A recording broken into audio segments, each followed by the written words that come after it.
There's a big difference between being ready for a crisis and actually being a leader that is going through crisis. We're going to talk about that difference, and hopefully you're going to hear something that's going to help you lead with confidence. So really a huge part of my why for the work I do is preparing leaders for new fields. In fact, my wife was the one who helped me create the phrase, and I believe a concept that the leadership community at large really needs to hear, which is leadership preparedness.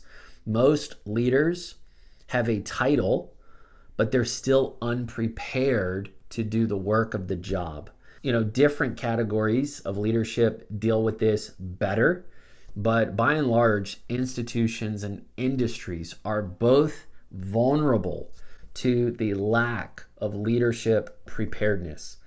I like the word preparedness and not just preparation, simply because I think most people think preparedness is about your readiness, your skills, the way you show up to an unexpected scenario, whereas preparation has somehow just kind of turned into the early stages of your leadership journey. Like you're a new leader, or you're just getting started, or you're in a new job, and so you kind of need to be preparing for that. The willingness to keep working on your skills as a leader is what makes you prepared to do the job when the stakes are high, the consequences are severe, and the decision making is the least popular job in the room.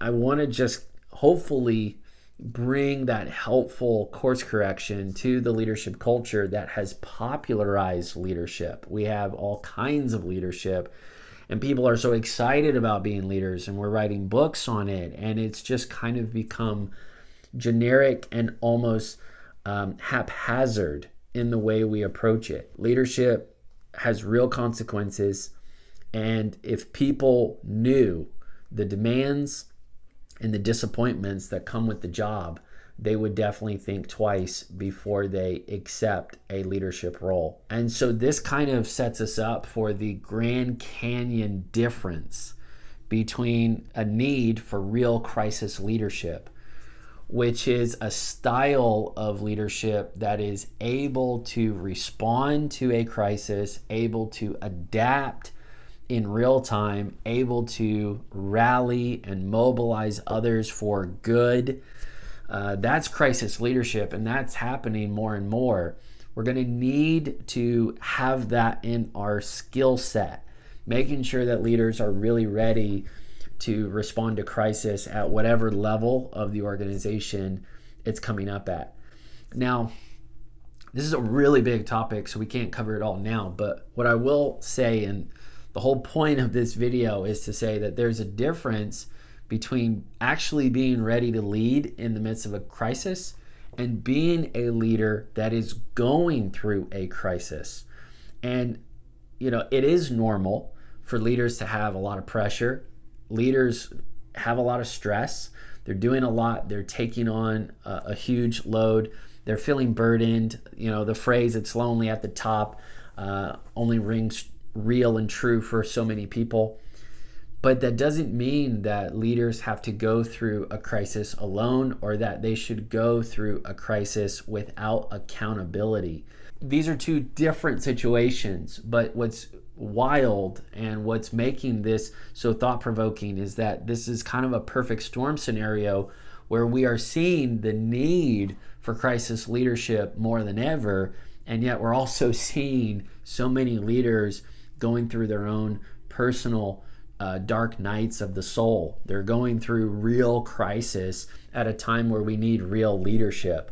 And so that creates a vacuum of leadership, both in institutions and different industries, in ministry, in business, and it really leaves people feeling insecure about where they stand and how they're going to make it through the uncharted territory ahead. And so I think there's two different responses that we need to be okay with. Number one is, how are we preparing people in our organization at multiple levels to lead with confidence when there's a crisis? Maybe it's a crisis of trust, a crisis of finances, a crisis of morality, whatever it is. Leaders have to be steady and they have to be ready to deal with a crisis. And a lot of leaders are not able to take the time to train for that kind of thing.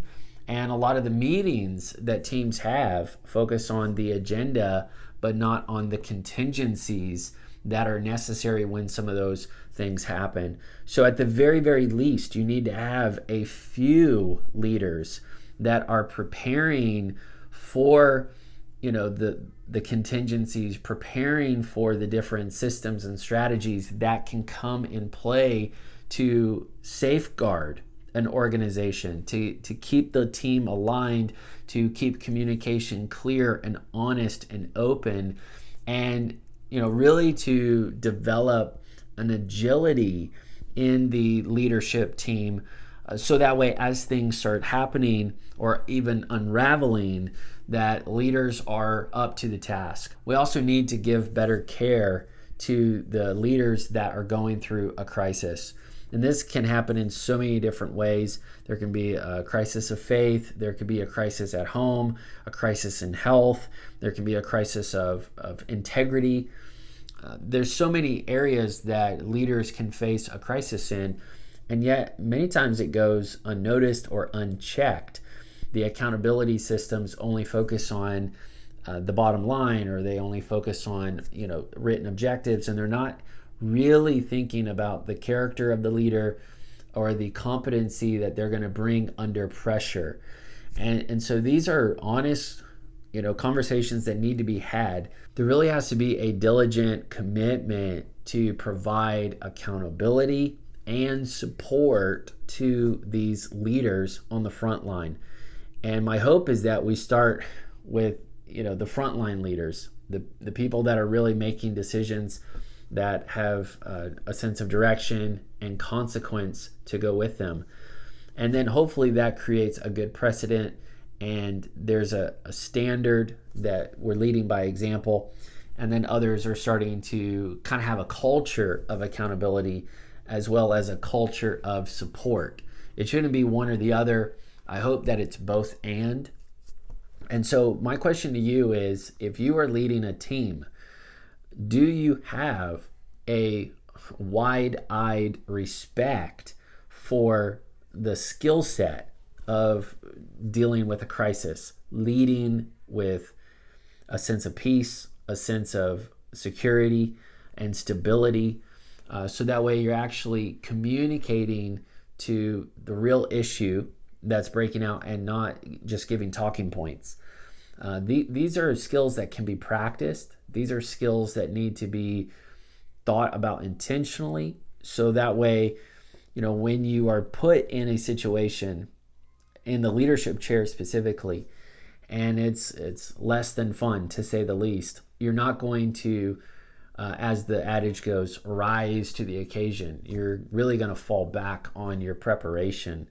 And we're just not seeing enough organizations, ministries, businesses take this seriously.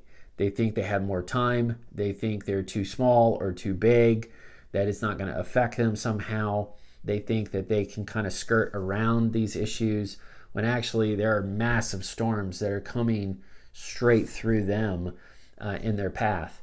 And so leaders need to know that they've made an unspoken promise to the people they lead, that they serve, and that they care about, which is that they are not going to fall back in a sense of cowardice, but that they are going to hold their ground, hold their position at the leadership level in order to serve and support others as needed. So crisis leadership is just a skill set that we need to be imparting into our leadership teams, our leadership language, hopefully into our leadership culture.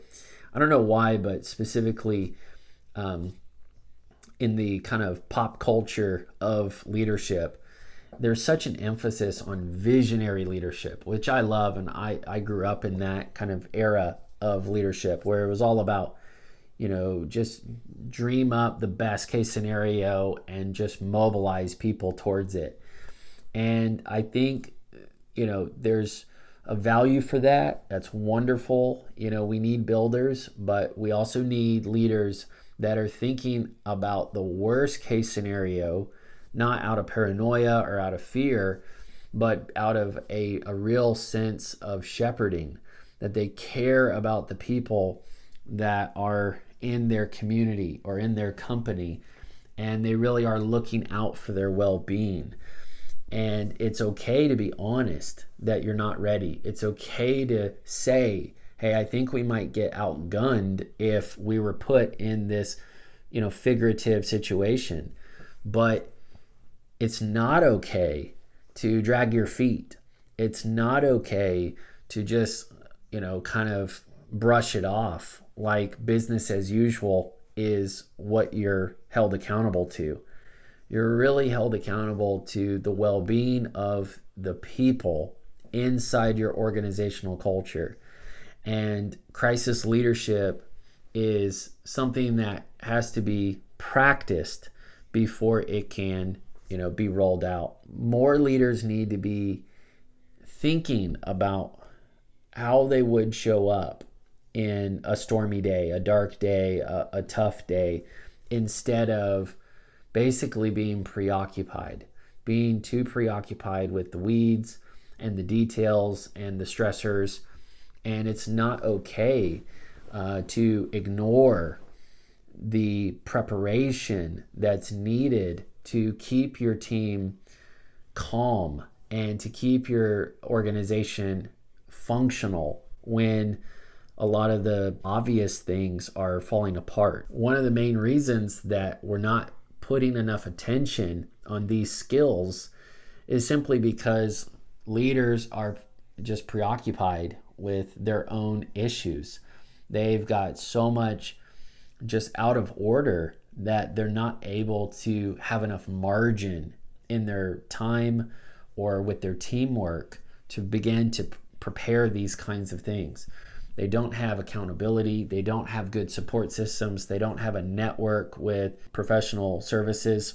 If you're not able to take your hands off of the daily operations, then you're not able to go into the future and prepare the necessary resources and responses that are actually going to help your organization, your church, your ministry, your business, whatever, navigate disruptive times.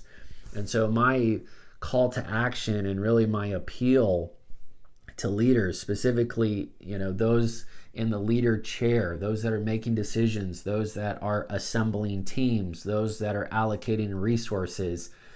I know that is very different depending on what style of leadership you're in or what structure of organizational culture you have. But regardless, all leaders need a wake-up call right now. And we're hitting a perfect storm where we're needing the skills to step up and deal with crisis leadership and actually be okay with that in theory and in practice. And at the same time, we have more and more leaders that are going through their own leadership crisis.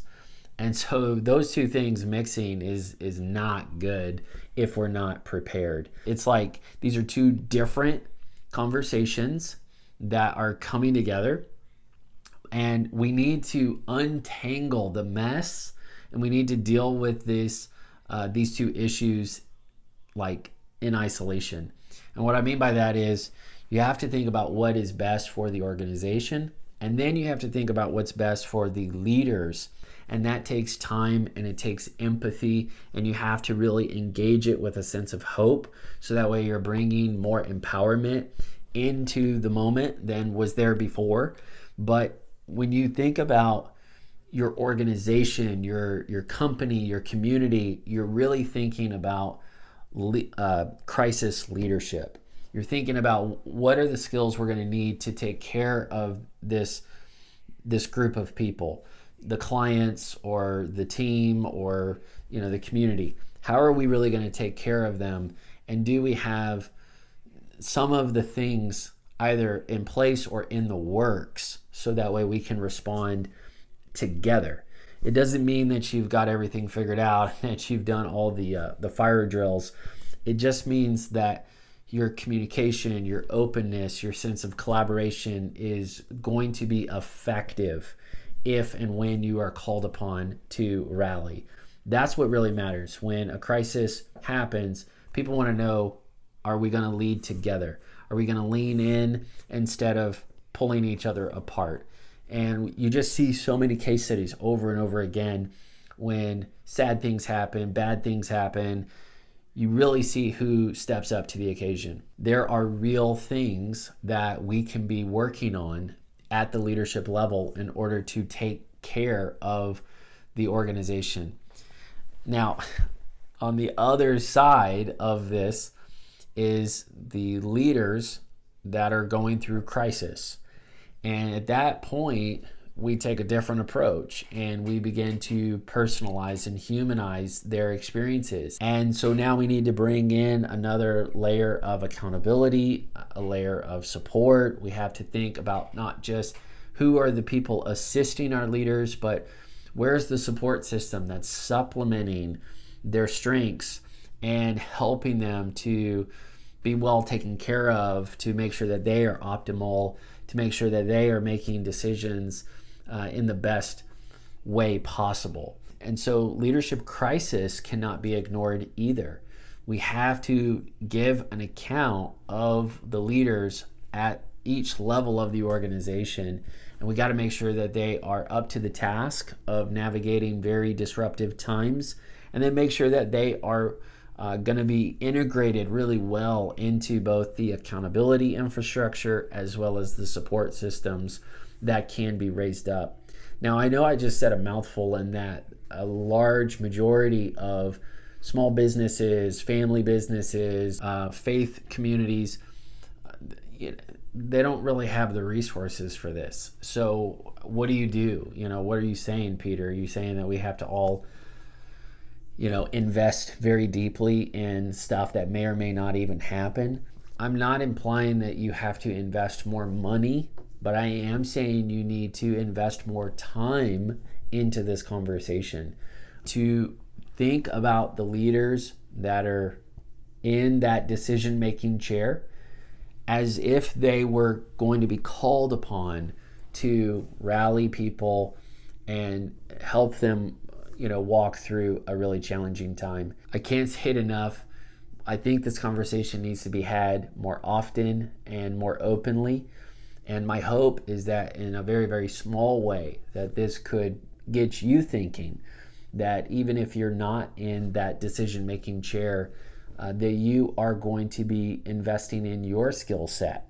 So that way you can rise to the occasion because you have put in your own preparation.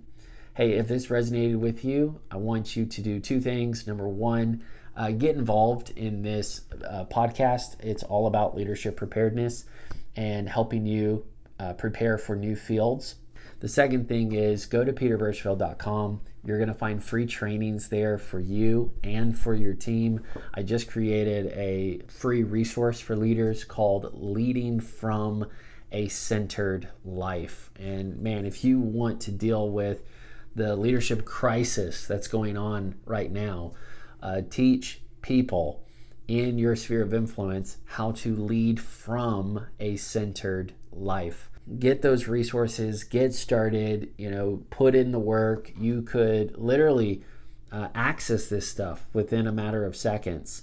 It's available to you. Take advantage of it while you can. Then you'll also find out more about my community. It's called the Uncharted Way, and it really gets to the core of what we as leaders need, which is we need to be making uncharted progress in every direction of our life. So we're not just narrowly focused in one visible area, but we're developing meaningful lives that are being enriched, and then we have more to give to other people. Remember, the future has many fields waiting on you, so prepare to go there.